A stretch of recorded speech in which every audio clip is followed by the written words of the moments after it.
¿Qué tal? ¿Qué tal? Muy buenas tardes a todos. Les damos la más cordial bienvenida a esta transmisión en Facebook Live.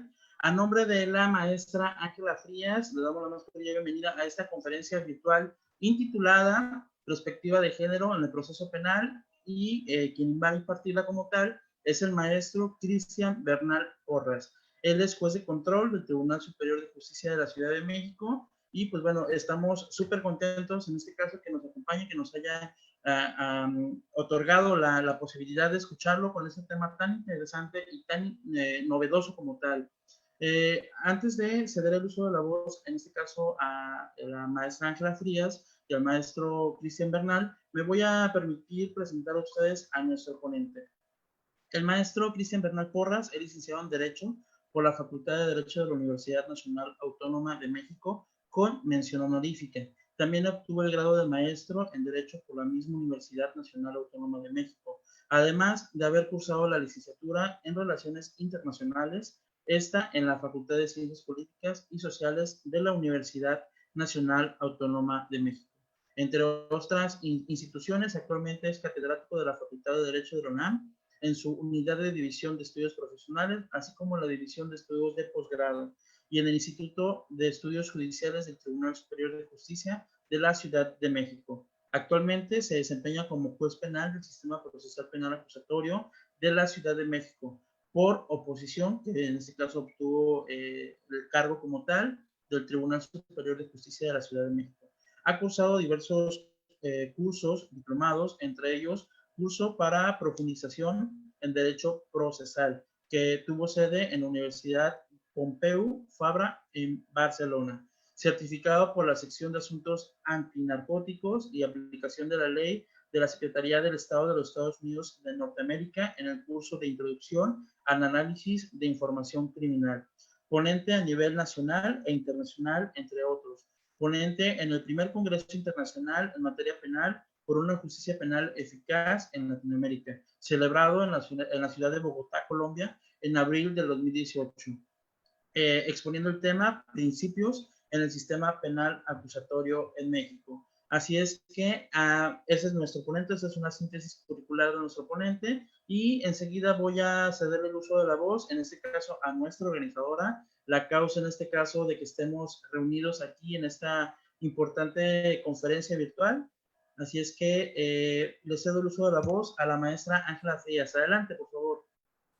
Gracias, buenas noches a todos, gracias por acompañarnos el día de hoy. Y bueno, la verdad es que para mí es un gusto que esta noche pues haya aceptado la invitación que le hice mi queridísimo maestro Cristian Bernal Porras. Y bueno, pues el tema que nos va a compartir el día de hoy, la verdad es que genera mucha polémica, bueno, hay muchos puntos de vista respecto a este tema y bueno, pues la finalidad de que esta noche esté con nosotros el maestro Cristian Bernal, pues es que nos dé un poco su perspectiva, porque bueno, como ya escucharon, es juez de control en Ciudad de México y bueno, pues la finalidad es que nos transmita un poco de su perspectiva como juzgador en torno a este tema y bueno, pues también como en su función que cotidianamente realiza. Entonces, bueno, maestro Cristian, de verdad, muchas gracias por tu generosidad, por compartirnos tiempo, que es lo más valioso que nos puedes compartir, además de todo tu conocimiento.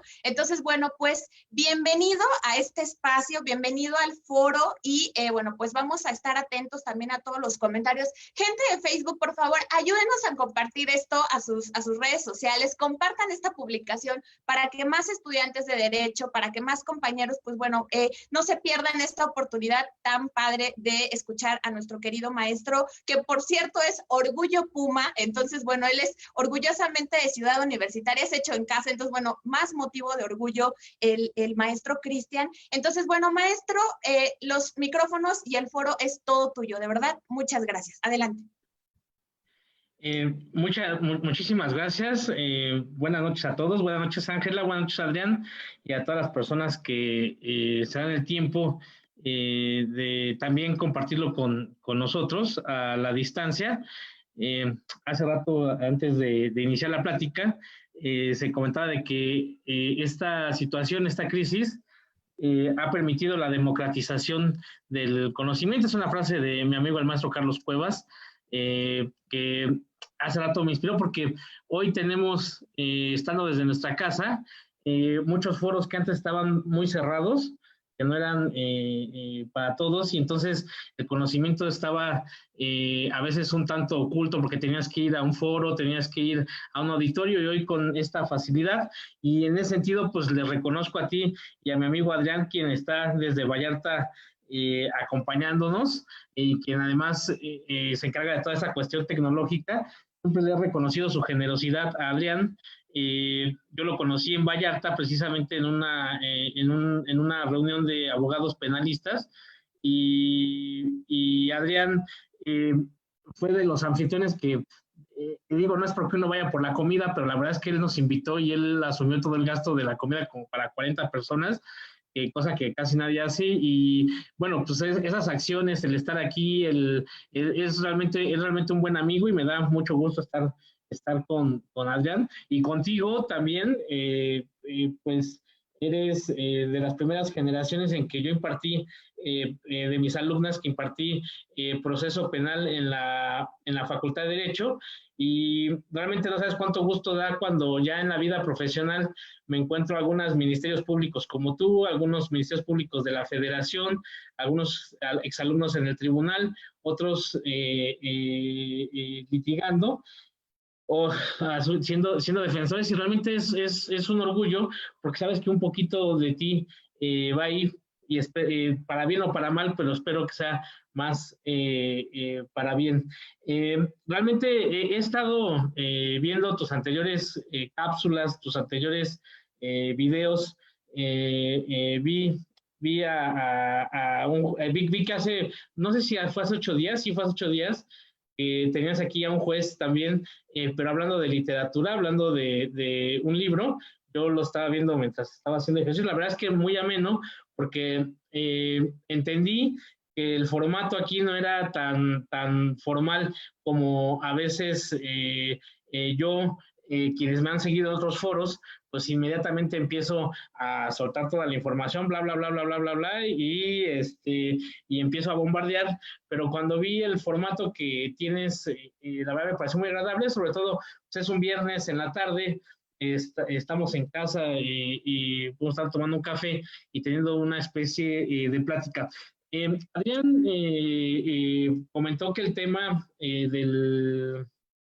la perspectiva de género, pues era novedoso, pero pues en realidad es que no es así. De hecho, nosotros ya hablábamos de, bueno, no nosotros, porque de hecho cuando se crea la CEDAW, la CEDAW, entonces por ahí de 1981, de hecho dudo mucho que Adrián o yo no había nacido, mucho menos tú, pero ya se estaba hablando de esos temas. Entonces, pero lo que sí puedo decir es que es novedoso. Yo jamás había hablado, me había animado a hablar de perspectiva de género. No obstante, tuve esa curiosidad porque he estado observando, por ejemplo, algunos comentarios que hay hoy en día en relación a la perspectiva de género y la valoración probatoria. Y entonces yo pues me rasco la cabeza y pienso, bueno, creo que algo no estamos entendiendo bien porque no estamos viendo el tema en su conjunto. Entonces, el día de hoy yo dije, bueno, pues voy a buscar quizás aclarar algunas cosas. Nosotros, evidentemente, lo que yo diga aquí no es como juzgador, probablemente es más como académico, como una persona que observa, pero, no me, pero aunque yo diga que yo soy juez o soy profesor y soy cristian, pues todos somos uno mismo porque no soy una trinidad. Entonces, pues eventualmente, pues voy a retomar algunas cosas que veo en la práctica. Déjame decirte, el Tribunal Superior de Justicia de la Ciudad de México ha hecho un esfuerzo impresionante por capacitar a los jueces, sobre todo en este ámbito de la perspectiva de género. De hecho, sabrán que en la Ciudad de México hay algo que son los jueces especializados, que son todos los que están adscritos a donde yo estoy, que es el Reclusorio Oriente, y eso implica que atendemos todos los casos en donde exista o puede existir algún conflicto donde esté el género. Entonces, por eso es que decidí el día de hoy platicar un poco de la perspectiva de género en el proceso penal. Me parece importante iniciar quizás, bueno, aquí creo que ya estamos rompiendo unos mitos porque regularmente en el imaginario se cree que la perspectiva de género es un tema que es solamente para las mujeres y que a veces se piensa que solamente las mujeres pueden hablar de él, y en realidad es que vamos a romper algunos mitos y que en realidad es que eso no es correcto porque es un tema que nos debe de interesar a todos. Entonces, por ello, voy a diferenciar quizás y a decir qué es lo que se entiende por género. Género, de manera genérica, es un concepto social, mientras que el sexo no es un concepto social, sino más bien el sexo deriva del aparato reproductor. Nosotros podemos encontrar distintos conceptos de género. Por ejemplo, la Organización Mundial de la Salud se refiere a él como es como los conceptos sociales de las funciones, comportamientos, actividades y atributos que cada sociedad considera apropiados para los hombres y las mujeres. En este sentido, las diferentes funciones y comportamientos pueden generar desigualdades de género, es decir, diferencias entre los hombres y las mujeres que favorecen sistemáticamente a uno de los dos grupos.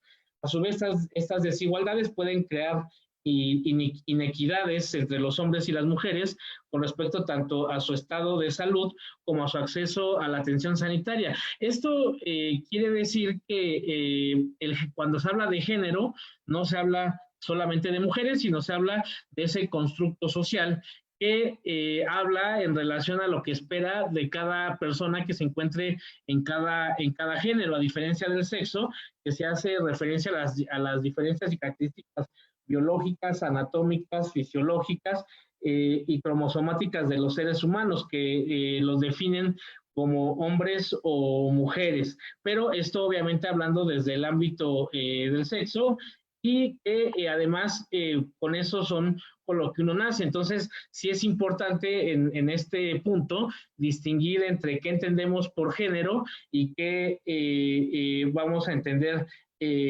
por sexo.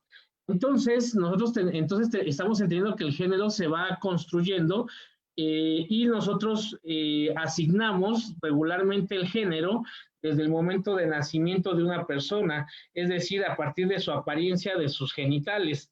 Y posteriormente se desarrolla la identidad de género, es el esquema ideoafectivo más primario, consciente e inconsciente de la pertenencia a un sexo y no al otro. Se establece aproximadamente entre los 2 y 3 años. Y posteriormente vamos a asignar un rol de género. Es importante ver cómo se va desarrollando a partir del sexo, la asignación del género y la identidad del género. Posteriormente se desarrolla el rol de género, que es el conjunto de deberes, aprobaciones, prohibiciones y expectativas acerca de los comportamientos que debe tener cada persona conforme al género al cual corresponda, pero ya lo dije, esto es desde la parte de un constructo de la sociedad, es decir, es una visión de la sociedad. Entonces, hasta cierto punto, hasta aquí lo estamos viendo un tanto abstracto, pero sí es importante distinguir sexo y género, son distintos, no es una construcción social o no. Ahora, ¿por qué esto nos va a importar a nosotros si me van siguiendo con este planteamiento que he ido realizando? Vamos a ver que esto puede devenir en un problema. Y nada más quiero ejemplificar, que además es un ejemplo que ya entre las voces más autorizadas para hablar de problemas de género está la doctora Rocío Morales, entre otras, pero ella, porque además seguramente nos está viendo porque es muy interesada en el tema, por ello es una autoridad, y entonces va a decir, eso me lo copiaste a mí, pero yo quiero que visualicemos por ejemplo, cómo nosotros socialmente, desde antes de que nazca un bebé, nosotros ya le estamos dando un rol social o le estamos asignando aspectos propiamente en relación al género. Lo más común es que la mayoría de los papás, obviamente hay excepciones, cuando van a ver al médico lo que quieren es el ultrasonido porque están preocupados por saber de qué color van a comprar la ropita del bebé y entonces dicen, pues mientras no sepamos compramos blanco porque es neutro, pero si ya sabemos qué es, pues le asignamos colores al niño o le asignamos colores a la niña, de tal suerte que es común, por ejemplo, lo más común que vamos a encontrar es que a un bebé, a un varón le vamos a comprar ropita azul y a la niña le vamos a comprar ropita rosada. Pero esto no es solo un tema, pero esta es una primera aproximación a cómo vamos construyendo el aspecto del género. Lo siguiente es cuando nace el bebé y está en una familia y vamos a ver cómo empezamos a educarlos de manera distinta, tanto a las niñas como vamos a educar diferentes a los niños. Si yo tengo un varón, un niño, lo cargo y le hablo bien fuerte y lo enseño a jugar de manera brusca. Eso es lo que hace un papá, una mamá, bueno, sobre todo los papás, con un niño, lo toman y empiezan a jugar con él de manera brusca y lo empiezan a educar de determinada forma en relación a sus gustos y lo que tiene o no tiene que hacer. Por ejemplo, se le enseña que no debe de llorar, que se le dice que no sea chillón, se le dan carritos y se le va enseñando un rol desde niño dentro de la sociedad. Cosa distinta que pasa con la niña que ya teníamos todos los juguetes, la vamos enseñando a ser mamá. En realidad es que en una educación tradicional a la niña se le empieza a enseñar a ser mamá, a cuidar a los niños, a cocinar, por eso es que a las niñas se les regala probablemente para que aprendan a hacer el té, para que aprendan ollitas, para que aprendan a ver cómo van a cocinar, se les enseña a cómo cambiar, le compras un bebé que haga del baño para que sea lo más real posible y que aprenda a cambiar. Y entonces eso parece ser algo muy inocente, pero lo que nosotros estamos ya haciendo desde ese momento es crear lo que acabo de señalar, el llamado rol de género. Entonces, pero eso no lo es todo. Aquí les voy a comentar, porque, bueno, quiero aquí dejar algo en claro. ustedes ya se dieron cuenta, en realidad el tema de género no es única y exclusivamente dirigido a hablar en relación a las mujeres, sino es un problema o es un concepto que aplica a ambos, y tanto se puede violentar a un niño, por ejemplo, en una familia tradicional, si el niño es un poco afeminado, entonces en ese momento se le dice, tú no tienes por qué ser así, probablemente lo castigo, y si tenemos un hijo y se junta con un niño que tenga esas características, también le vamos a llamar la atención, le decimos que no tiene que llorar y demás. Eso es violencia de género hacia un varón, no forzosamente hacia una mujer. ¿Por qué es más común cuando nosotros hablamos de violencia de género, en realidad lo desarrollemos o lo pensemos dirigido hacia las mujeres? Bueno, nosotros tenemos que ver nuestra herencia cultural. Y aquí les voy a leer una reflexión que se da en el informe del Instituto Nacional de las Mujeres, aquí en México, donde dicen, las mujeres crecen con el estigma de ser carne de pecado desde la religión, forzadas a no mostrar curiosidad ni interés por experimentar, pues podrían ser acusadas de aventureras, deben demostrar desinterés por los hombres y por la sexualidad, deben mostrarse conservadoras y tradicionales, pues demasiado innovadoras, se interpreta de nuevo como aventureras, deben mostrar predisposición a la maternidad, de lo contrario se dibuja un futuro de soledad y aislamiento, lo que es peor, de desprecio y burla para las solteronas que nadie ha querido. Los estudios que emprenda deberán no ser pretenciosos o no conseguirá marido. Deberá buscar un trabajo siempre que haya que ayudar en la casa, pero no un trabajo con ambiciones, porque haría avergonzar al marido o potencial pretendiente. Ella no podrá ser ambiciosa, sino modesta, pues debe aceptar al marido cualquiera que sea su posición, siempre que sea aceptable por su familia. Y él es quien debe ser obligatoriamente ambicioso como proveedor y conquistador. Eso que acabo de leer refleja la realidad de por qué nosotros hoy podemos hablar de que nos tenemos que ocupar o tenemos que hablar, concientizar en relación a este tema de género. A mí me ha interesado mucho el caso o analizar por qué razón se dan esas diferencias. Yo podría decir objetivamente que se debe a una cultura que en gran parte está influenciada por una religión o un grupo de religiones en donde las mujeres se han hecho un lado. ¿Por qué? Porque en realidad es que en algunas otras culturas, regularmente cuando a nosotros se nos educa, pues en una educación tradicional judeocristiana, pues el mundo inició hace 6,000 años con Adán y Eva, y ya desde ahí tenemos a la mujer engañó al pobre hombre, lo hizo comer la manzana, y la mujer es al final del día quien engatusó al hombre y lo engañó, la mujer es una costilla. Tenemos una figura, una deidad, partiendo de la masculinidad. En realidad es que nadie visualiza una diosa, visualizamos a un dios. Pero si nosotros echamos un ojo a algunas otras culturas que se desarrollaron de manera paralela, por ejemplo, al cristianismo, nosotros podríamos, o al judaísmo, pero realmente al cristianismo, podríamos ver, por ejemplo, obviamente Adán y Eva es un mito fundacional, y podríamos platicar en relación a algún otro mito fundacional, como por ejemplo el caso de Isis y Osiris en Egipto. Isis y Osiris son hermanos, pero a la vez son esposos, y tienen otros dos hermanos que también son esposos, que es Set. Tienen un problema y entonces Set mata a Osiris y se queda Isis. Isis logra reconstruir el cuerpo de Osiris, menos el falo, y entonces ella le pone uno de oro, pero logra la fecundidad.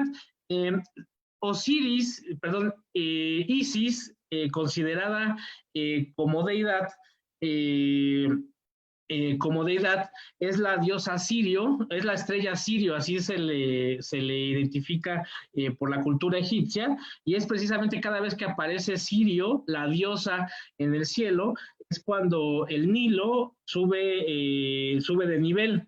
Entonces, para ellos la fecundidad, porque no puedes tú visualizar un Egipto sin el Nilo, porque no hay agua y entonces están en el desierto. Y entonces la visión que ellos tienen de una diosa, lo vamos a ver reflejado en la sociedad que ellos tienen en relación con las mujeres. Seguramente muchos relacionarán gobernantes egipcias, más común que en otros pueblos con otra tradición con deidades masculinas.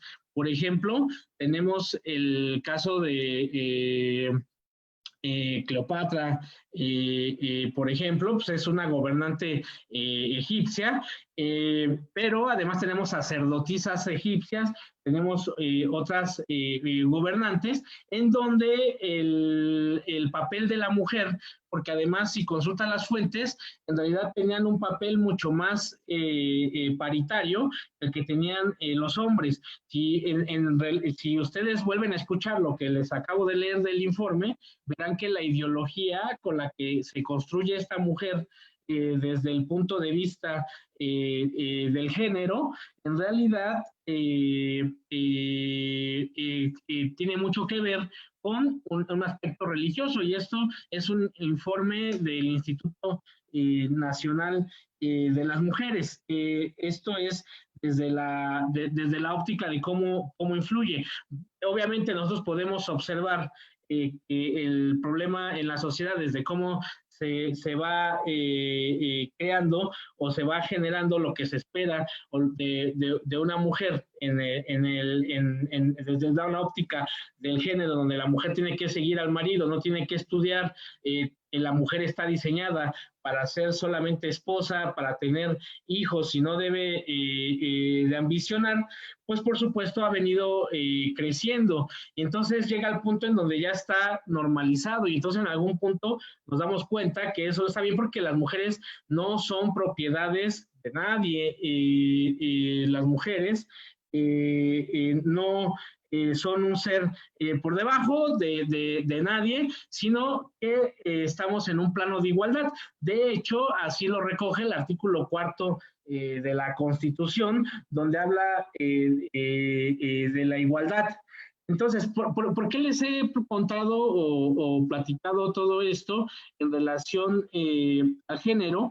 Porque no es un problema que haya surgido hoy, es un problema histórico, y tenemos cientos de películas del cine mexicano que podrían dar cuenta de ello, incluso también,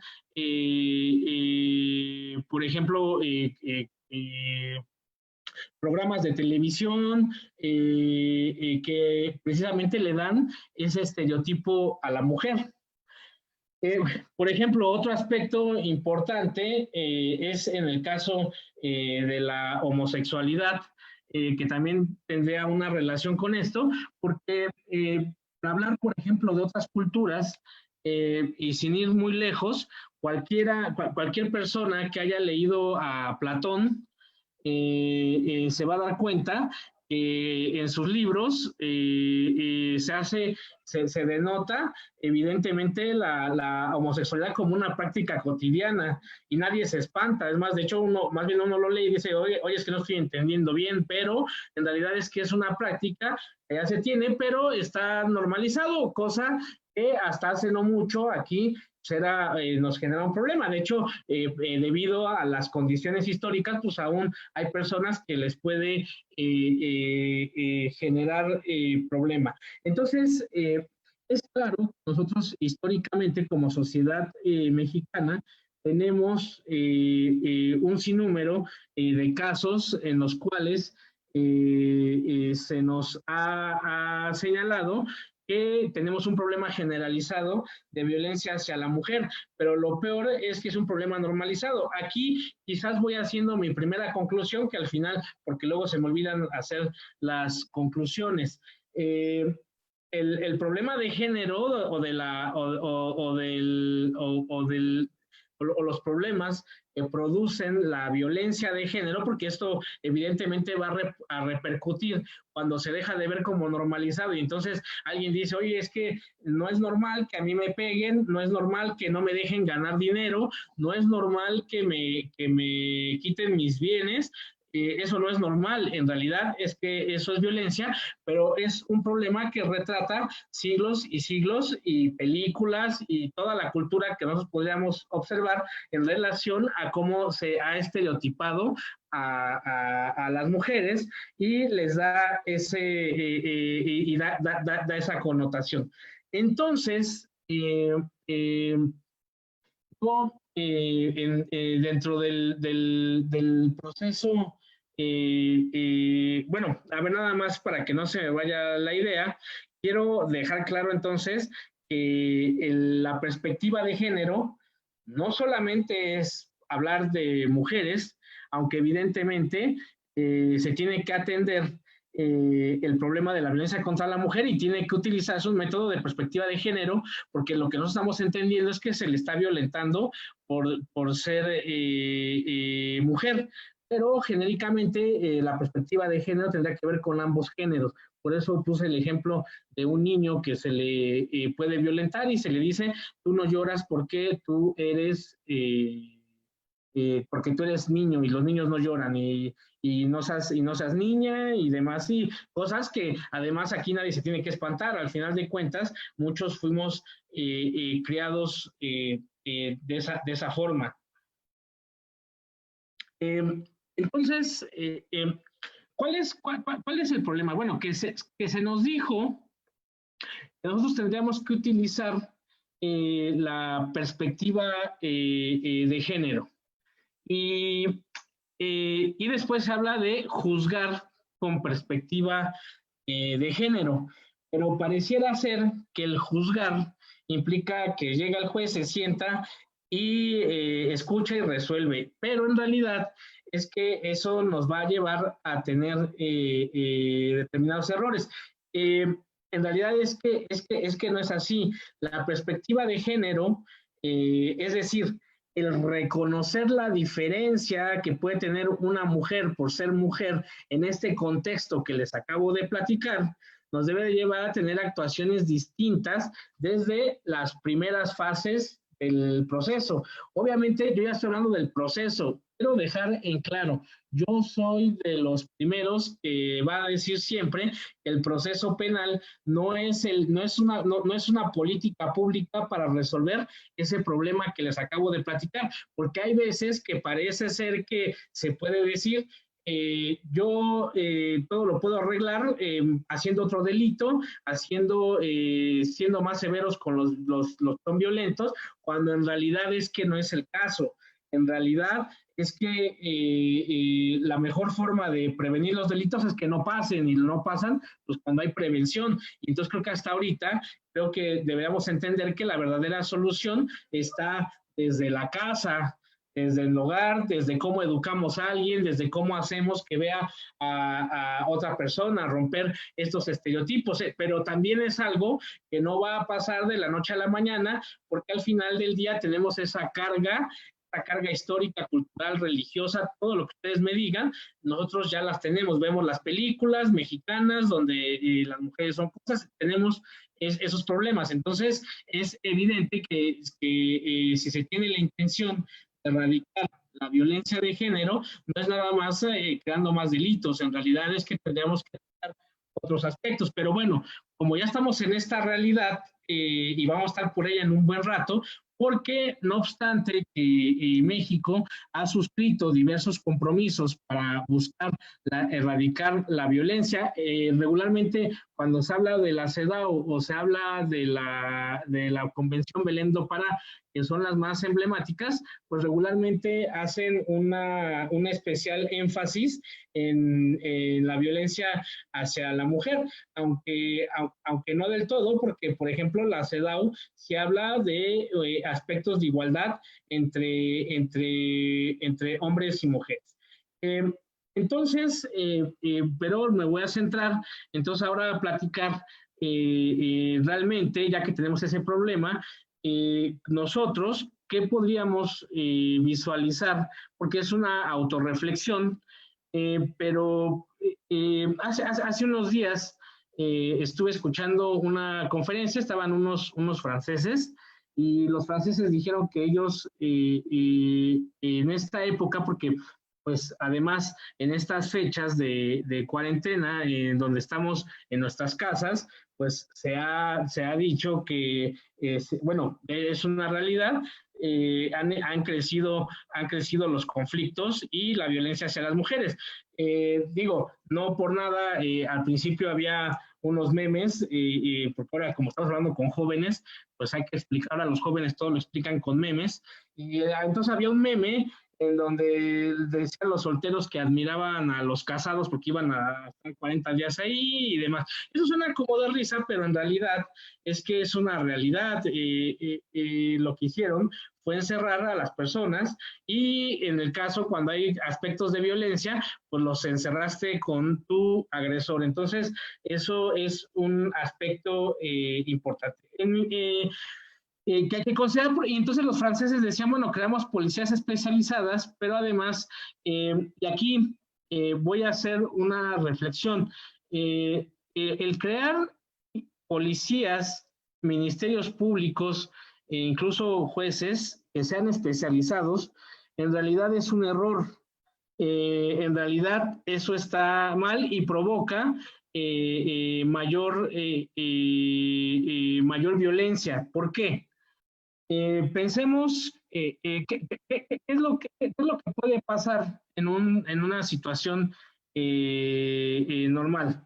Acaba de ocurrir un acto de violencia en un domicilio y la señora va al Ministerio Público. ¿Qué va a hacer el Ministerio Público si lo primero y lo peor que le puede decir es: yo no soy un ministerio público especializado, tiene usted no que ir a esta agencia que es la más cercana, a donde usted pudo venir, sino en realidad es que usted tiene que irse a una agencia especializada? Eso ahorita voy a ver porque está mal. El policía especializado, hay un conflicto en un domicilio y entonces los policías no hacen nada y dicen: no, deja que llegue el policía especializado en violencia de género. En el caso del Ministerio Público le dicen: bueno, la inicio, pero de una vez le informo que yo no puedo continuarla porque se va a ir a otro lugar, porque yo no estoy especializado. En realidad es que esa especialización que pretende proteger, desprotege. La realidad es que todos los operadores, tanto del Ministerio Público, policíacos y del Poder Judicial en donde se encuentren, deben de tener conocimientos en relación a conflictos de género, porque aquí dicen que implica ser un curso de género, pero ¿qué es lo que tendría que reflexionar cuando menos el policía o el Ministerio Público en un primer nivel de contacto? Decir: a ver, estoy con una persona que está maltratada, y entonces, ¿cuáles son las características de esta persona maltratada? Hay una aceptación pasiva al maltrato, hay una fuerte dependencia económica y social, hay una esperanza irreal de cambio, sentimientos de inferioridad y culpa, creencia en el secreto como única forma para que la situación mejore, creencia del castigo como método de enseñanza, desajuste emocional, trastornos de la personalidad asociados a maltratadores, ansiedad, impulsividad, depresión, hostilidad, inhibición de la expresividad, estado de alerta constante. A ver, estas son características de personas maltratadas. Si nosotros sometemos a una persona y le decimos: oiga, es que yo aquí no la puedo atender, pues lo que estamos logrando es que su esperanza irreal de cambio, es decir, nadie me entiende, en realidad es que eso va a crecer. De hecho, cuando la mujer está inmersa en un círculo de violencia, cree que la conducta de su pareja depende de su propio comportamiento, se siente responsable e intenta una y otra vez cambiar de las conductas del maltratador. Sin embargo, cuando observa que sus expectativas fracasan de forma reiterada, desarrolla sentimientos de culpa y vergüenza. Además, se siente mal por no ser capaz de romper con la relación por las conductas que ella realiza para evitar la violencia. Mentir, encubrir al agresor, tener contactos sexuales a pesar de negarse, es decir, tolerar, maltrata a sus hijos. ¿Esto qué implicación tiene? Si llega esa persona y le dicen, le ponen el menor, ponemos en las instituciones de procuración o las instituciones policíacas el menor bache, nosotros le ponemos el menor bache, es decir, la primera negatividad, es altamente probable que esos síntomas que ella presenta como víctima de violencia, o él, porque también puede pasar, si hice la aclaración, me refiero más a las mujeres, porque puede ser más común por el contexto que ya expliqué. Pero entonces nosotros le estamos diciendo, oye, no te puedo atender, y entonces probablemente lo que estamos haciendo es dejar ir la gran oportunidad de algo que pues, pudimos haber resuelto. Entonces, esa especialización en realidad es que muchas veces se transforma o es una contraarma. En realidad es que cualquier policía debería estar, o cualquier agente del Ministerio Público, y es más, cualquier persona debería de estar tener conocimiento y saber qué es lo que está pasando una persona que está siendo víctima de violencia. Cuando llegan al Ministerio Público, ahora ya no es tan común, bueno, por lo menos no que yo lo sepa, y aquí sea una experiencia, pero que les digan que no les creen o que necesitan ser golpeadas, pues en realidad es que eso no ha sido un problema solamente en México, pero es la mentalidad que tenemos que cambiar. De hecho, hay un caso de la Corte Interamericana, caso J contra Perú, cuando refiere, oye, tú no puedes empezar a investigar partiendo del hecho de que la mujer está mintiendo. En realidad es que lo primero que tú tienes que hacer es primero valorar, saber que esta persona está viniendo y yo no tengo que tener un prejuicio de que me esté mintiendo, yo tengo que llevar a cabo una investigación. Ahorita voy a pasar porque este problema va a abundar más adelante. Facilitar los medios para que denuncie o querelle. ¿Qué es otro aspecto? A ver, supongamos en el otro escenario del Ministerio Público no especializado. Le dicen, bueno, se la voy a iniciar, pero usted tiene que venir otra vez a la agencia para que vea que la mandamos a otra agencia, le damos un número y es probable que la llamen a ratificar. Y primero yo siempre me pregunto, ¿por qué eso de la ratificación? Pero además, ¿por qué la ratificación cuando es probable que esa mujer que está violentada es la única posibilidad que tenía de haber informado el hecho que reciente? Entonces, pareciera ser que el Ministerio Público lo que está sentado esperando a que mejor ya no regrese para no investigar, cuando en realidad es que esa ratificación no sé de dónde la sacaron, y la otra, eso contradice resoluciones de la Corte Interamericana de Derechos, que está en el caso Fernández Ortega y otros contra México. Entonces, tú no puedes estar citando a las mujeres a que vengan a ratificar y demás, porque lo que se resuelve en ese caso de Fernández Ortega, lo que hacían era más bien estarla citando en vez de estarse preocupando por recabar mayor otros medios de prueba, es decir, estaban más preocupados porque la señora igual ya no fuera y demás.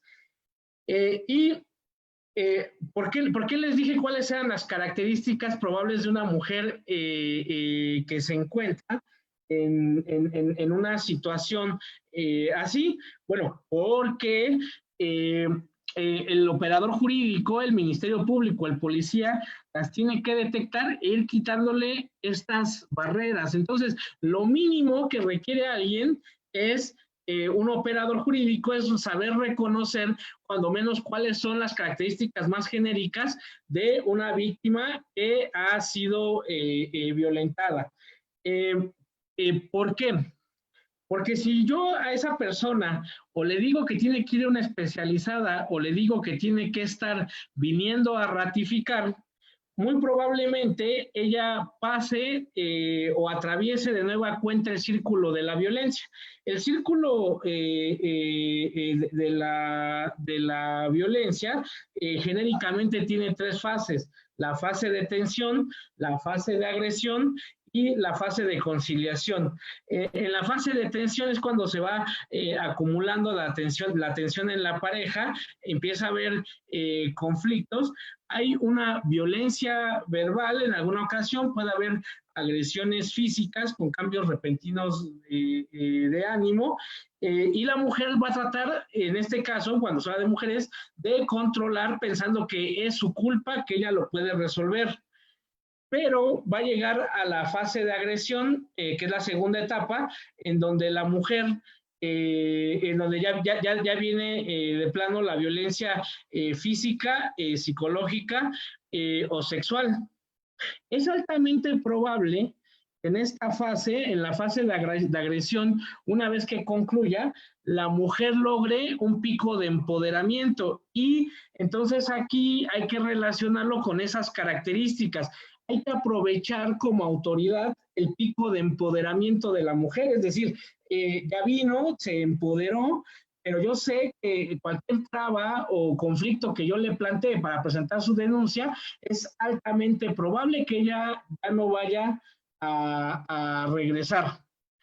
¿Por qué? Porque además la tercera fase del círculo de la violencia viene con la fase de conciliación, es decir, tantito que el policía, la gente del Ministerio Público le puso trabas para recibir su denuncia y llevar a cabo una investigación sobre pretexto de que no es especializado o de que tenía que regresar a ratificar, es decir, cualquiera de esas trabas es un serio peligro, porque ella va a regresar y va a estar en la fase de conciliación que nosotros conocemos como la fase de luna de miel, y en esa fase de luna de miel, el agresor, es decir, le va a pedir perdón, va a ser amable, va a ser cariñoso, le va a prometer que no va a volver a repetirse, pero nosotros por ello hablamos de un círculo de violencia, porque en realidad es que nosotros va a volver a incrementar la fase de tensión, y es por eso altamente probable que la señora vuelva a regresar. Pero va a volver a regresar porque la primera vez que la tuvimos no tuvimos esa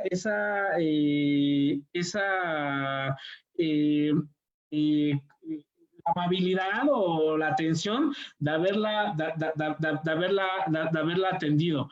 De hecho, también en ese caso, Fernández Ortega y otros contra México, también habla de cuáles son las características de la investigación cuando se trata de violencia contra las mujeres, aunque genéricamente sería aplicable para la violencia de género. Obviamente partiendo de que ya ahorita hemos mencionado algunas características de las personas que se encuentran violentadas o que son violentadas, porque algo que va a tener, por supuesto, esa mujer, pues regularmente, y no solo es esa mujer, porque aquí también entra el aspecto de los hombres. A mí, que un hombre con toda la carga de género que le pusieron, donde le dijeron que tenía que ser bien macho, entonces, ¿cómo él va a ir al Ministerio Público a denunciar que le pegaron? Mucho menos va a llorar, él no lo va a hacer. Esa situación de vergüenza tanto la experimentan las mujeres como la experimentan como la pueden experimentar los hombres. Entonces, el Ministerio Público, es decir, donde se tome su denuncia, su querella, tiene que tener un lugar adecuado. Fíjate que yo en alguna ocasión fui invitado a la Cámara de Diputados a hablar en relación a la trata de personas, y yo ocupé una frase que al principio pues no les gustó mucho, pero después me dieron la razón, porque yo les dije lo que la autoridad tiene que hacer es tener un método de cooptar a las víctimas, pero cooptarlas ¿cómo? Es claro que el Ministerio Público, el policía pueden tener determinada preparación, pero es altamente probable que en esos primeros momentos de la atención se esté requiriendo también algún especialista, y ese especialista tiene que estar ahí. No es posible que las fiscalías o procuradurías trabajen diciendo, mire, lo vamos a asignar con un psicólogo que probablemente lo atienda en 3 meses. ¿Qué es lo que va a pasar? Pues es altamente probable que vamos a perder a esa víctima porque no la cooptamos. Oiga, es que no tenemos, si nos damos cuenta, pues hay ocasiones en que la mujer se puede sentir reprimida, o sentirse desesperada en el ámbito económico porque el agresor es el que le provee. Y entonces, ¿qué se va a hacer como Estado en ese caso? Tenemos un fondo de víctimas, bueno, ¿qué se hace en esa situación? Entonces, esta resolución de la Corte Interamericana sí nos va a establecer determinadas pautas para poder atender a personas que se encuentran sujetas a violencia. Pero esos son algunas observaciones. Eso funciona en el proceso penal.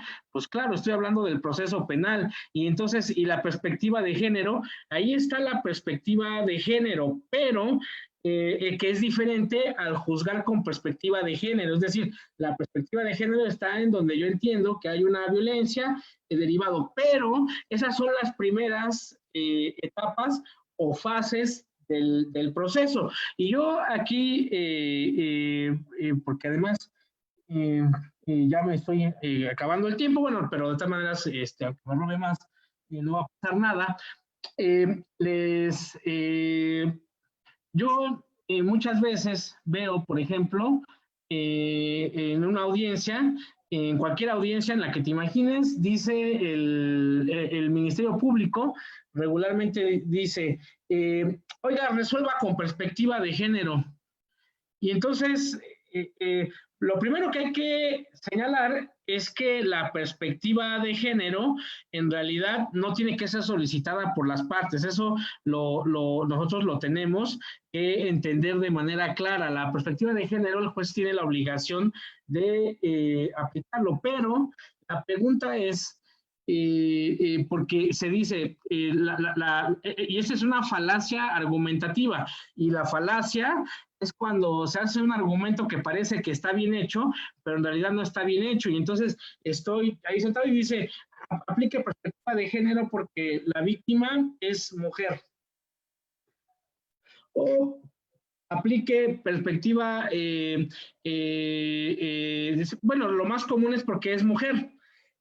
Primero, aquí viene otro rompimiento del mito. La perspectiva de género, ya dijimos, no solamente es para mujeres, es para hombres, pero la perspectiva de género no solamente es para las mujeres víctimas, sino también tiene que ver con las mujeres que son imputadas o que se encuentran inmersas en un proceso. Entonces, y separa este aspecto de la víctima, de la mujer, o aplicar un criterio de perspectiva de género respecto de la mujer, me va a ayudar a citar un ejemplo de un caso. Hubo un caso muy famoso que derivó en diversas tesis de la Suprema Corte, porque la Suprema Corte trajo el asunto, en donde se hablaba de un homicidio, una señora mató a su esposo. Entonces, la condenan en primera instancia, segunda instancia, y es atraído por la Corte. Nosotros sabemos que el Código Penal habla de homicidio como privar de la vida a una persona. También aquí un aspecto importante, nosotros en la legislación regularmente no nos preocupamos por algo que es muy común en los Estados Unidos, el llamado móvil del delito. Entonces, aquí no tendríamos problema, entonces el juez dice, la señora tomó un arma y le disparó a su esposo. ¿Por qué lo tomó la Corte el asunto? Pues el asunto lo toma porque en el proceso se había acreditado un contexto de violencia hacia la mujer. Es decir, la señora no se levantó un día de la noche a la mañana y dijo voy a matar a mi esposo, o su actuar no fue porque lo voy a matar porque quiero la herencia. En realidad, la señora lo que probaron es que estaba en un contexto de violencia. Y entonces era un contexto de violencia derivado precisamente de su género. Por eso es que es una resolución que nos lleva al género. Este ejemplo, y por qué les digo que si yo voy a una audiencia y utilizo el término, oiga, utilice perspectiva de género porque es mujer, en realidad es que está en principio mal empleado, y si nos limitamos únicamente a esa causa de pedir, en realidad es que nosotros podríamos estar realizando un acto de discriminación. Alguien ahorita se va a escandalizar, oye, pero si es mujer, ¿por qué un acto de discriminación? Existen diversas tesis, aquí les voy a leer una: principio de igualdad y no discriminación. Algunos elementos, dice: el principio de igualdad y no discriminación permea todo el ordenamiento jurídico. Cualquier tratamiento que resulte discriminatorio respecto del ejercicio de cualquiera de los derechos reconocidos en la Constitución es per se incompatible con esta. Es contraria a toda situación que por considerar superior a un determinado grupo conduzca a tratarlo con algún privilegio, o que inversamente, por considerarlo inferior, sea tratado con hostilidad o de cualquier forma se le discrimine del goce de derechos que sí reconocen a quienes no consideran incursos en tal situación. ¿Cuál es la parte importante? Y hay que poner atención en las llamadas categorías sospechosas, porque continúa. Sin embargo, es importante recordar que no toda diferencia en el trato hacia una persona o grupo de personas es discriminatoria, siendo jurídicamente diferente la distinción y la discriminación, ya que la primera constituye una diferencia razonable y objetiva, mientras que la segunda constituye una diferencia arbitraria que redunda en detrimento de los derechos humanos. En igual sentido, la Constitución no prohíbe el uso de categorías sospechosas, sino su utilización de forma injustificada. No se debe de perder de vista, además, que la discriminación tiene como nota característica que el trato diferente afecta el ejercicio de un derecho humano. El escrutinio estricto de las distinciones basadas en las categorías sospechosas garantiza que solo serán constitucionales aquellas que tengan una justificación robusta. Entonces, a ver, en todo esto, ¿qué es lo que nos está diciendo en esta tesis? Nos dice, a ver, es una mujer, entonces es una categoría que podría ser sospechosa, pero ¿dónde está el argumento falaz? Que aquí la misma tesis nos lo está diciendo. Lo que nos dice es, si tú vas a utilizar un trato diferenciado a la luz de una categoría sospechosa, tienes que argumentar más. Lo mejor es que pruebes más. Un ejemplo. Bueno, y aquí esto me va a dar paso, este aspecto, en relación a qué es lo que se entiende por juzgar con perspectiva de género. De entrada es erróneo o es falaz que se diga, como es mujer ella tiene la razón. Eso no es cierto, y que lo pretendan decir es bajo la perspectiva de género. Lo primero que yo les dije, lo que les he venido diciendo, la perspectiva de género es para ambos lados. Lo que yo tengo que ver es que si en base a su género esto ha provocado una relación desequilibrada. Entonces, también la Corte, derivado de este asunto y otros más, refiere como primer paso, y aquí hay algo importante, en realidad es que la perspectiva de género implica un método. Y entonces lo que nos dice es, debes de identificar primeramente si existen situaciones de poder que por cuestiones de género den cuenta de un desequilibrio entre las partes de la controversia. Es decir, y aquí lo paso a nivel entrevista con el Ministerio Público, sobre todo en las primeras fases, pero en todo el proceso. Si llega una mujer como imputada, o llega una mujer imputada, regularmente jamás se investiga cuál es su contexto. Es decir, si por ser mujer ella tenía una situación desfavorable. Las únicas fiscalías que regularmente lo hacen porque comprendieron que era parte de la descripción típica es la Fiscalía de Trata de Personas. Hay una gran diferencia entre la Fiscalía de Trata de Personas a una entrevista tomada en cualquier otra fiscalía. ¿En qué estriba esa diferencia? A las víctimas, la Fiscalía de Trata de Personas se preocupan por acreditar que la persona que las cooptó lo hizo aprovechándose de una situación de vulnerabilidad. Entonces aquí todos los abogados que han apreciado entrevistas de cuando se analiza la trata de personas, van a ver que el Ministerio Público de Trata de Personas va a tratar de colocar un contexto para acreditar la vulnerabilidad.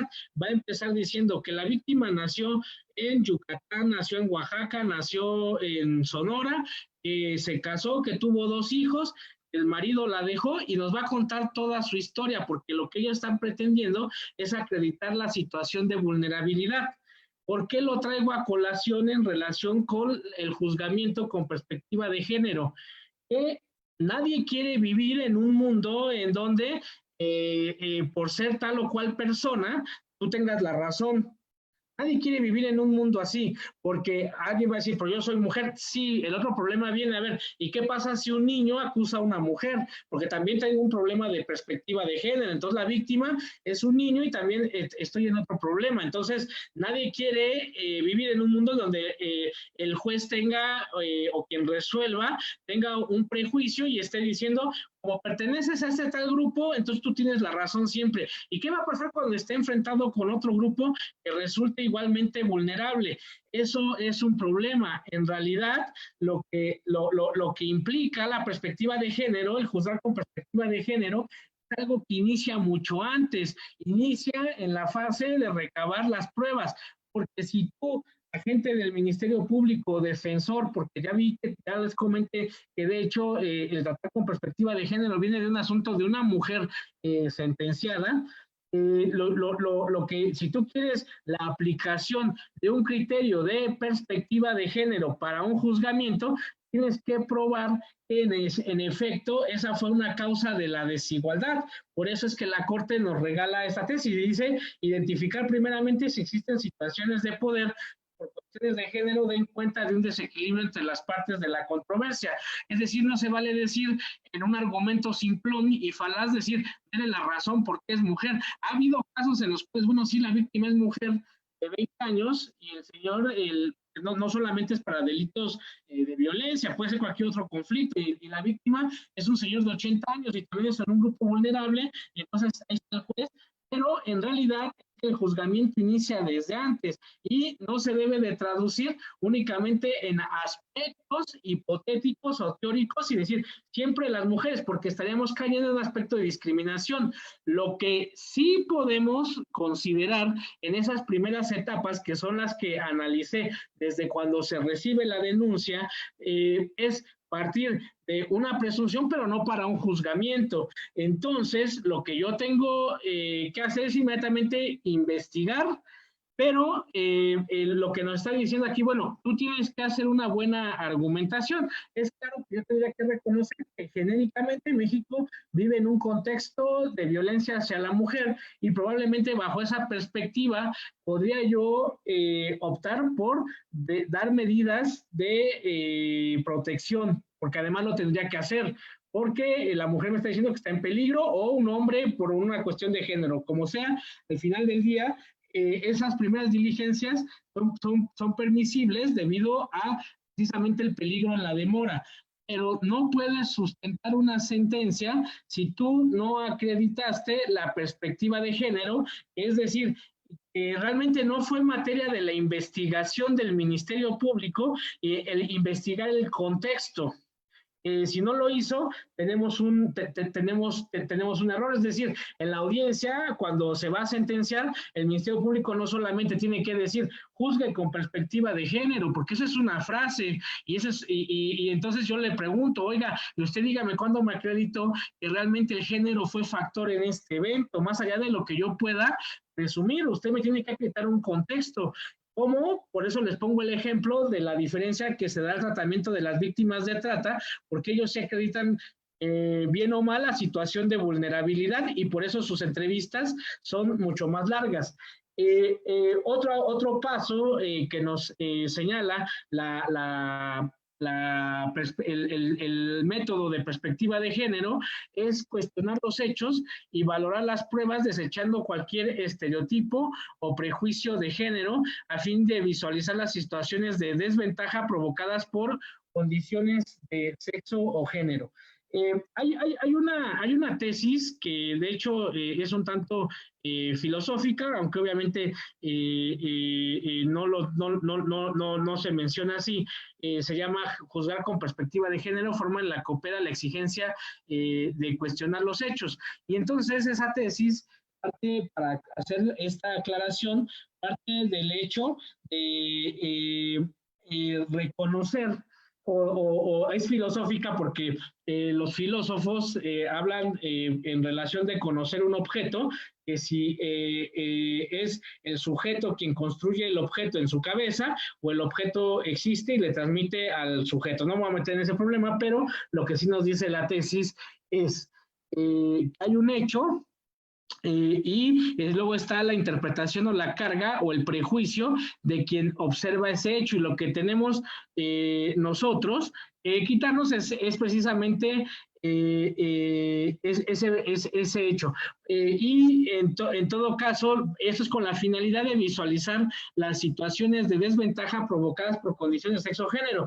Hace unos días, también en una plática con la doctora Rocío Morales, una persona, una abogada, se quejaba amargamente porque decía, oiga, es que hubo una violencia, pero yo en juicio probé que la muchacha después de la violencia seguía buscando al imputado, al acusado. Y entonces, ¿cómo es que lo violentó si ella le decía que lo amaba y demás? Entonces, estamos, primero, como ya lo dije, en un aspecto en donde hay una omisión de prueba por parte del Ministerio Público. ¿Por qué? El Ministerio Público tuvo que haber hecho, para acreditar el contexto de violencia, hacer una valoración. Es probable que la muchacha haya hecho eso. Como ya lo vimos ahorita, a momentos previos en esta plática, es altamente probable que, que esté sujeta a un ciclo de violencia, que tenga los rasgos o características de una persona violentada. Entonces, bajo ese contexto, pues, se puede analizar. Lo correcto es que no se deje al juez presumir, porque el juez más bien tiene que actuar sin prejuicios. Lo correcto ahí es que un psicólogo explique que eso es adecuado o que eso representa el contexto o círculo de la violencia. Entonces, ¿por qué? Porque se requería que nos explicara por qué pasaba eso. Obviamente, la información que yo les dije hace unos momentos, algo que todo el mundo podemos consultar, pero un experto es un psicólogo, porque tenemos aquí un choque, o no un choque, sino debemos de entenderlo de esta forma. Todas las decisiones de los jueces, de hecho es un requerimiento en el marco de la valoración probatoria, tiene una frase, dice, tienes que condenar más allá de toda duda razonable, pero hay una frase importante en el Código Nacional, dice, todo el razonamiento para sentenciar, es decir, para condenar, tiene que tener la característica de poder ser reconstruido por cualquiera, es decir, cualquiera que observe lo que tú observaste, tendría que llegar a la misma conclusión. Y entonces el juez no puede decir, bueno, pues yo creo que es altamente probable que esto pase o que aquello pase y demás. En mi experiencia, esa es una prohibición. Por eso también dentro del parámetro de la perspectiva de género hay que quitarse los estereotipos o prejuicios, y más bien creo que aquí estamos llegando a la conclusión de que la perspectiva de género como aspecto dentro del proceso penal no debe de descansar en una frase que diga el Ministerio Público o el defensor de la diga, valore con perspectiva de género. No puedo valorar con perspectiva de género, necesito tus pruebas. Si tú quieres que tome en consideración que la mujer estaba en un contexto de violencia, ya sea acusada o ya sea víctima, me lo tienes que acreditar. Eso es necesario. Incluso dentro de este parámetro de la perspectiva de género, el tercer paso dice, cuando no sea suficiente, fíjense, el material probatorio para aclarar la situación de violencia, vulnerabilidad o discriminación por razón de género, el juez tendría que ordenar las pruebas necesarias para visibilizar dichas situaciones. Es claro que el legislador, probablemente, la Corte, al momento de realizarlo, estaba pensando más en un sistema tradicional en donde el juez era quien recababa pruebas o podría hacerlo de oficio. En este caso, es altamente probable que si se hace un planteamiento de perspectiva de género, lo que tendría que hacer el juez es decirle que ordenar la realización de las pruebas a la parte que lo está solicitando, o bien siempre recayendo la carga en el agente del Ministerio Público, precisamente para evitar la discrecionalidad. Repito, nadie quiere vivir en un mundo donde el juez resuelva en base a lo que cree, piense, considere, sino que queremos vivir en un mundo donde podamos controlar las decisiones del juez. Entonces, hasta donde vamos es verificar las situaciones de poder, quitando los prejuicios. El otro aspecto es ver si hace falta más prueba, y después de detectarse, será el cuarto paso, la situación de desventaja por cuestiones de género.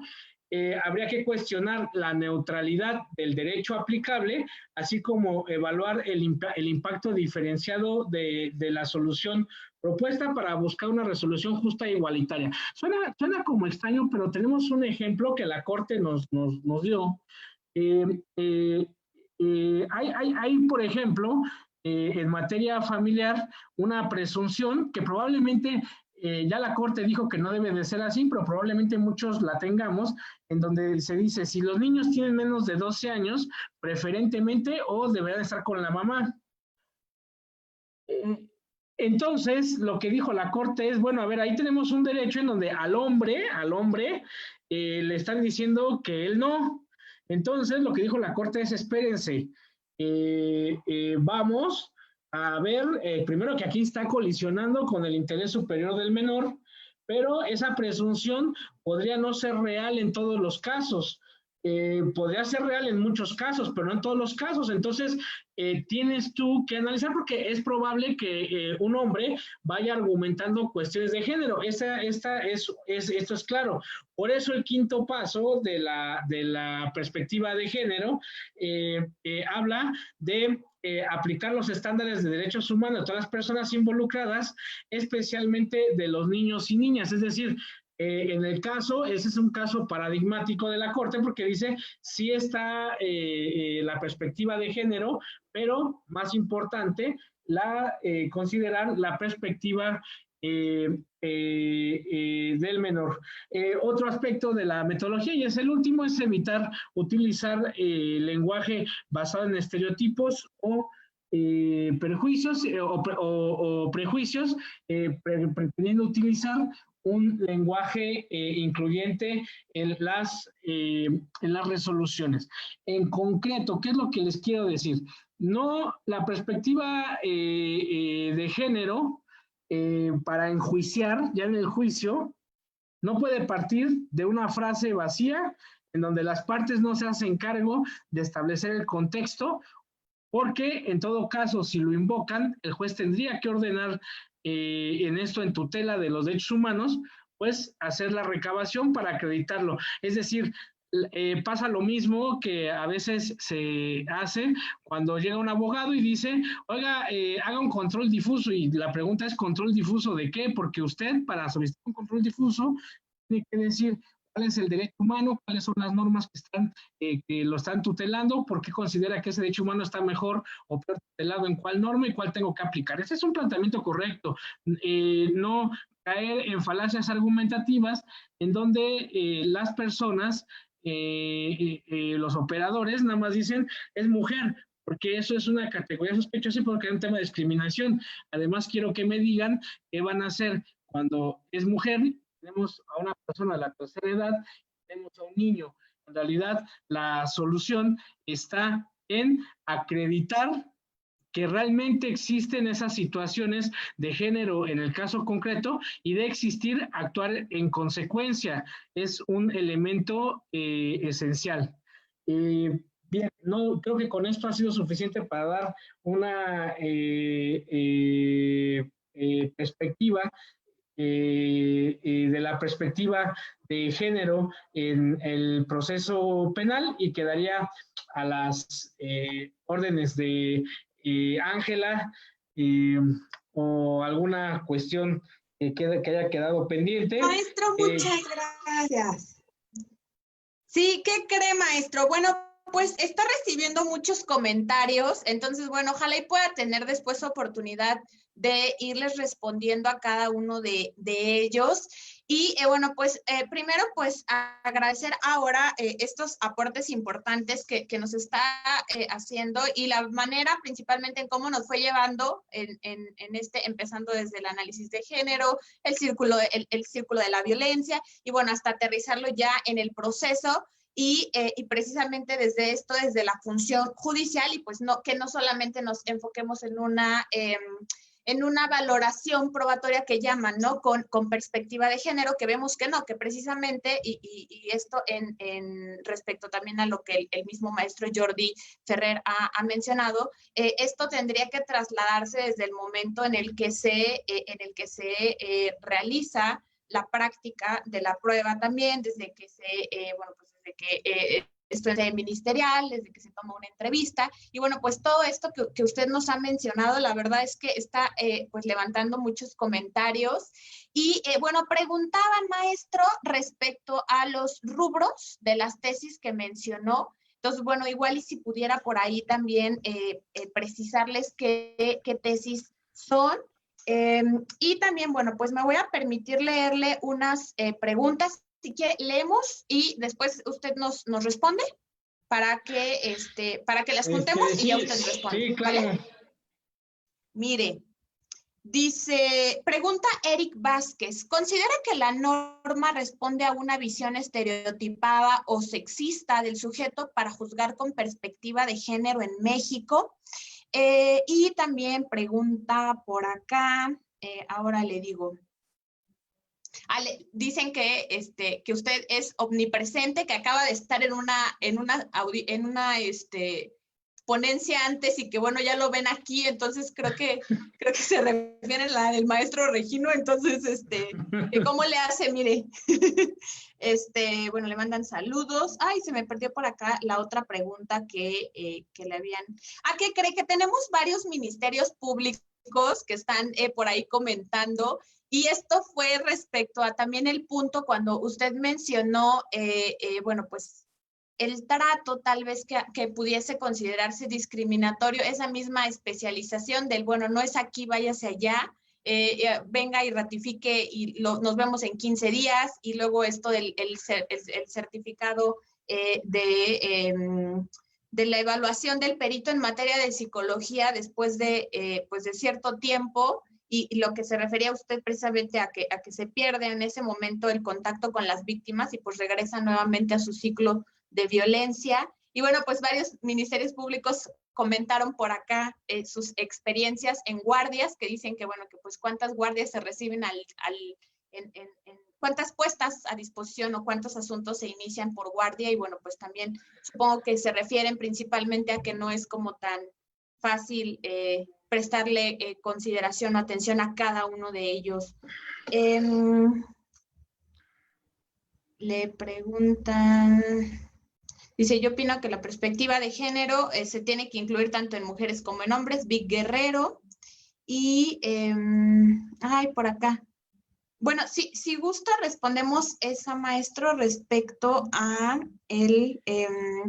pregunta Alexis Rosas Hernández. Dice que hasta qué punto el Estado mexicano ha contribuido en generar la perspectiva cuasi ideológica de mujer-género, tanto que ha reproducido el binomio mujer como víctima y hombre como victimario como en la norma y no como la norma y no como una excepción.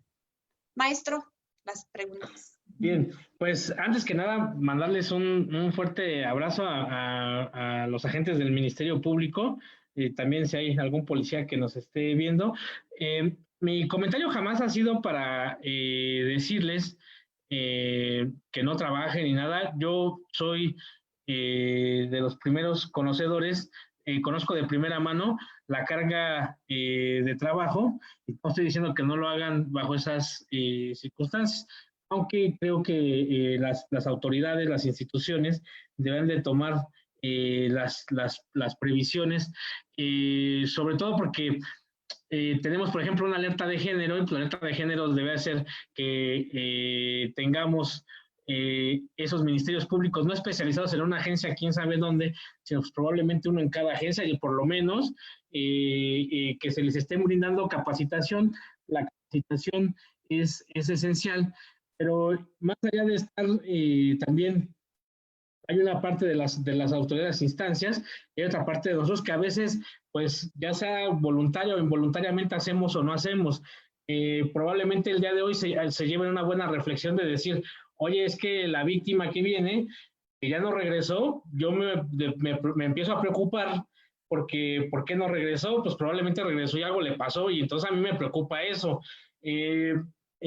Por ello, creo que sí fui muy enfático, creo que tenemos que flexibilizar esta parte, que además el proceso penal actual nos lo permite, ocupar tecnologías. Y por ejemplo, ayer estaba viendo en Facebook o en la televisión, no recuerdo, hay una campaña, por ejemplo, que cuando una mujer le está hablando a otra amiga y hay violencia, creo que le hace una señal donde le hace, le dobla una mano, lo hace, y entonces el otro no se da cuenta, pero ya su amiga sabe que hay violencia.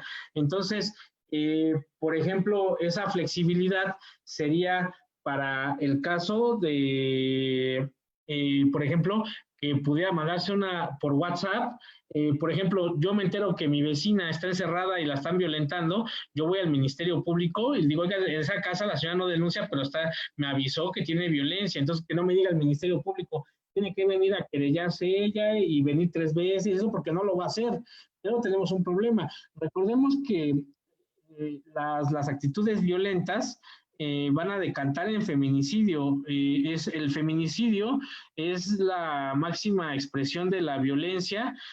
Podemos estar o no de acuerdo en la actual redacción o si realmente reflejan razones de género, pero lo que tenemos que entender es que el feminicidio es la máxima expresión de la violencia, y que probablemente algunos se podrían evitar de esa forma. El derecho es un ente que va evolucionando, va cambiando, se va adecuando a la realidad. Es claro que si nosotros leemos normas de hace 50 o 100 años, por ejemplo, vamos a encontrar algunas en donde la mujer tiene que pedir permiso al hombre, a su esposo, para vender o para comprar, o la mujer no podía hacer para trabajar, por ejemplo. Entonces, si me dicen que si la norma ha estereotipado al género, pues eventualmente sí lo ha hecho. Han existido normas que han reafirmado el lugar que a veces se le pretende dar a la mujer, pero ha ido evolucionando al grado de que se han ido quitando esos aspectos. Ahora, lo cierto es que nosotros tenemos una cultura que no se formó hoy ni se formó ayer.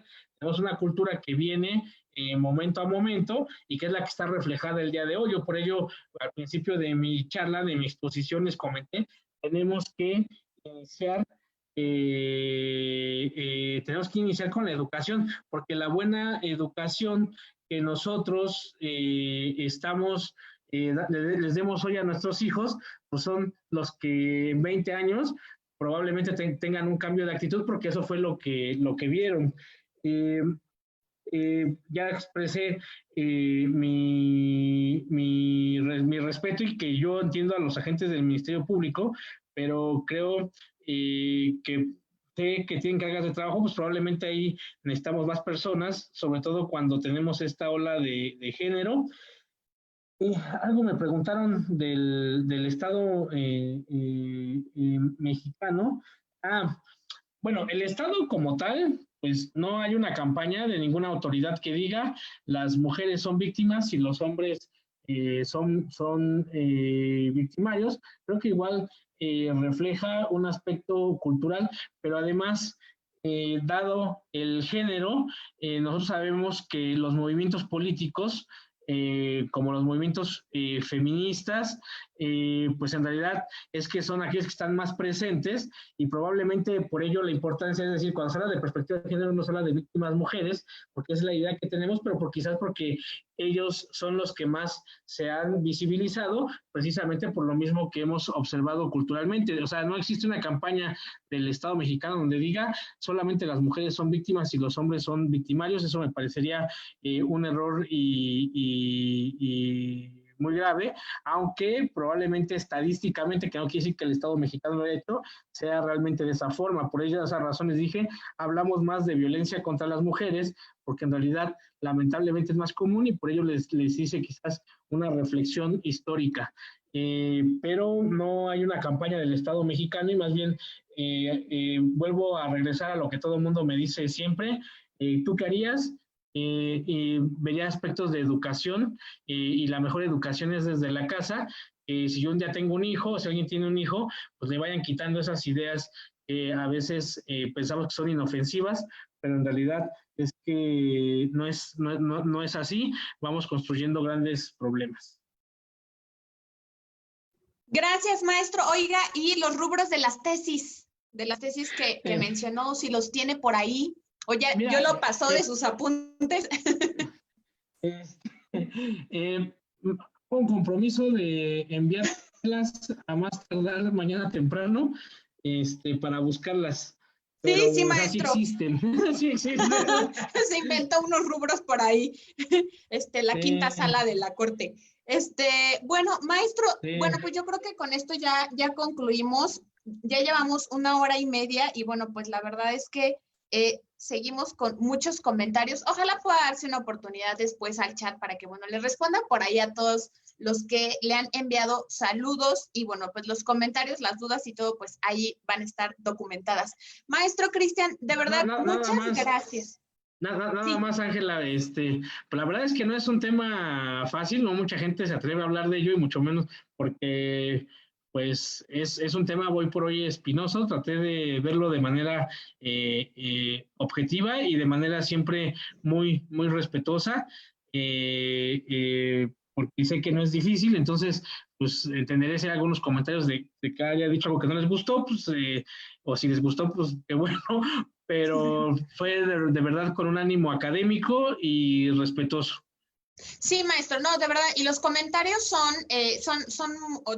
diversos, pero no son ofensivos, obviamente, son puntos de vista y no distan del planteamiento que usted nos ha hecho, y obviamente este tipo de espacios, pues son espacios para difundir opiniones desde un punto de vista académico, y siempre, evidentemente, son pues a título personal.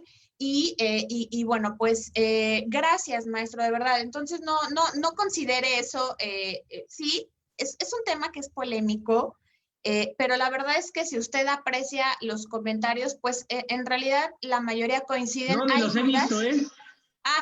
Principalmente no, ni los he visto, nada más hago esa manifestación, porque sé que no es un tema sencillo, y que es muy controvertido, pero es casi como hablar del conflicto árabe-israelí, y entonces probablemente me sea un lío, pero no ni los he leído, pero solamente quería dejar en claro que era a título personal y de forma respetuosa todos mis comentarios. Nada más, perdón que te he interrumpido. Sí, maestro, no, y así fue, así lo percibimos, y bueno, pues desde un punto de vista académico, evidentemente ustedes que nos están acompañando y que lo están viendo, pues desde sus casas, tienen la mejor, pues pueden elaborar las mejores conclusiones. La finalidad de esto es que, bueno, se les comparta o les transmitan, en este caso, pues maestros de la talla del maestro Cristian Bernal, pues precisamente que nos compartan un poco del estudio que han realizado respecto al tema, que nos den su planteamiento, su postura,